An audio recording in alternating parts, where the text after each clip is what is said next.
Urdu मुतालिया Mohin. Hello friend, अस्सलाम वालेकुम। मैं आपके सामने मियाँ बीवी की अजीब कहानी पेश करने जा रही हूँ। तहरीर सिद्दीका हिना कौसर। मियाँ बीवी की अजीब कहानी।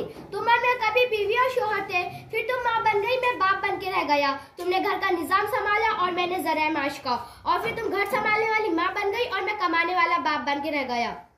बच्चों को चोट लगी तो तुमने गले लगाया और मैंने समझाया।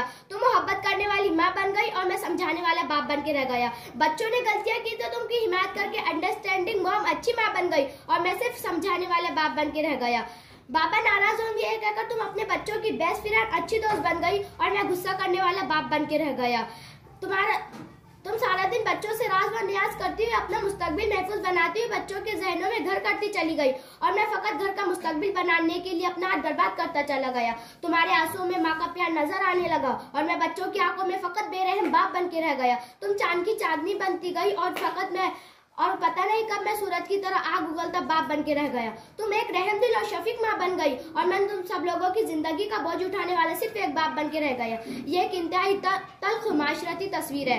बहुत कम ऐसी माएँ मिलेंगी जो अपने बच्चों के सामने उनके बाप का मुकाम बुलंद करके रखती है, जो बच्चों को ये बताती है कि कैसे उनका बाप अपने आगे का निवाले अपने बच्चों को खिलाकर खुद भूखा रह जाता है, कैसे एक बाप सारा दिन अपने बच्चों के रिस्क के लिए मारा मारा फिरता है, अपने बच्चों के बेहतर मुस्तकबिल के लिए क्या क्या कुर्बानियां देता है और किन किन तकलीफ का सामना करता है, किस तरह उनको उनके पैरों पर खड़ा रखने के लिए अपने आप को बर्बाद कर लेता है, खुद को खत्म कर लेता है, तब जाकर कोई औलाद किसी काबिल बनती है। मगर औलाद को ये बताने और समझाने वाली मैं उनको ये नहीं बता पाती, इसलिए औलाद इस वक्त तक इस बात को समझ ही नहीं पाती जब तक वो खुद बाप न बन जाए और तब तक बहुत देर हो चुकी होती है। अस्सलाम वालेकुम।